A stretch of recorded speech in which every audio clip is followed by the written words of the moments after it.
Okay, YouTube car enthusiasts, I have the Fitech throttle body installed on the intake. It is wired up and everything is connected. I also have the Fitech command center hooked up.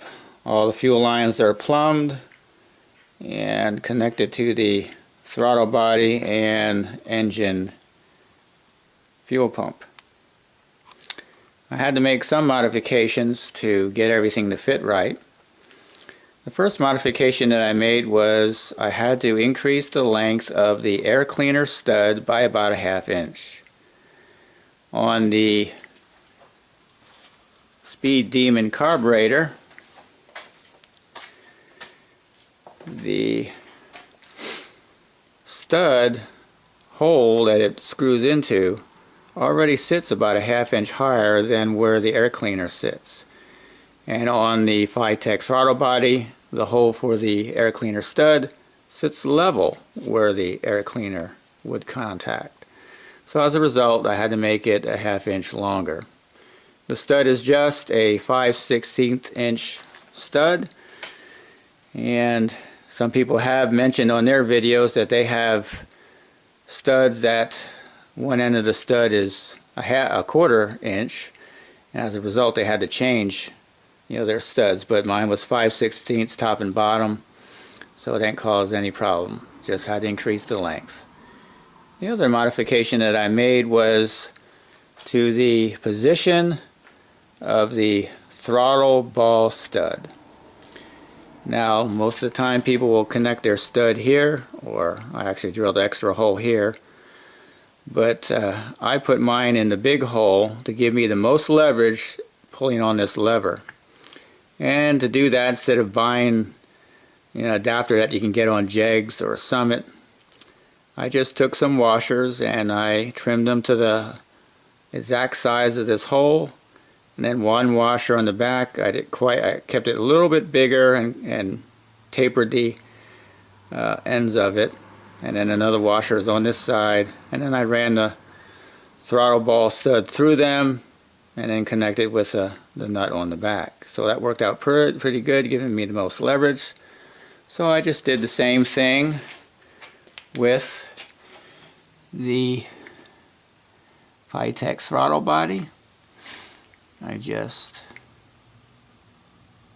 put those washers in the hole, ran the ball stud through, and then bolted it together with the nut on the back. And it gives me the greatest leverage that I can get with this lever. The spring tension on this lever is pretty high, and I don't even think I'll need a throttle return spring because the tension is high enough that it should work without them. So we'll wait and see. You also notice that I have 2 gaskets and an adapter plate in between. Now, the reason that I did that was because this intake manifold is designed for a spread bore carburetor and a square bore carburetor. And per Fitech's instructions, they recommend using a square bore adapter plate to prevent any possible air leaks between the intake and the throttle body. Well, as a result of doing that, that raised the throttle body up a little bit, and that gave me some air cleaner clearance issues with the hood. So to solve that problem, you'll notice that the original contour of the hood kind of bumps down about 1 inch there. And so I just cut out a section, and then I tapped with a hammer the rest of the section that was standing up flat, so that I have that extra inch or so clearance for the air cleaner. Now, the air cleaner is just a standard 14-inch by 3-inch air cleaner. I just used K&N air cleaner air filters and a top. And if you note on this base, you have these bumps on the front and back.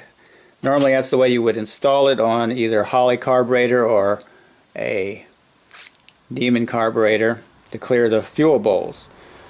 Well, installing it this way, it won't clear the throttle body on the Fitech throttle body. So what I found was by just sitting it sideways like that on the throttle body, I was able to clear the throttle body with no problems. So this is the usual area here that it would run into. Now the other thing I had to do too was I had to put 2 gaskets down instead of just one, and that helped clear it without any kind of interference or rubbing at all. So by just putting it on with the 2 gaskets and with the base sitting sideways, I have no clearance problems. Now in order to clear the fuel line, what else I had to do was, instead of installing the 45-degree fuel line adapter, I installed the 90-degree one.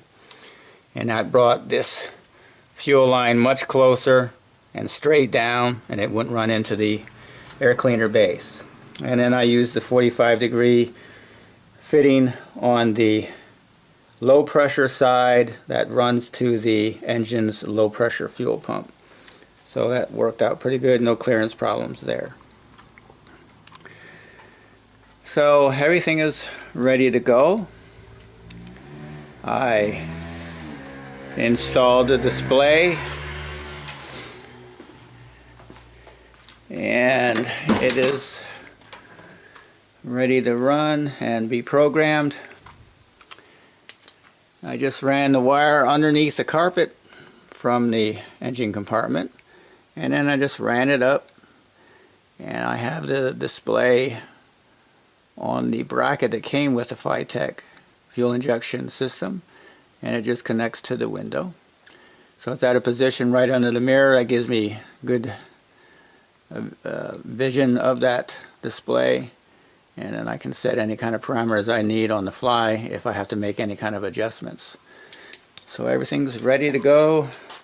Just need to prime the command center and fuel system, and I just do that per Fitech's instructions.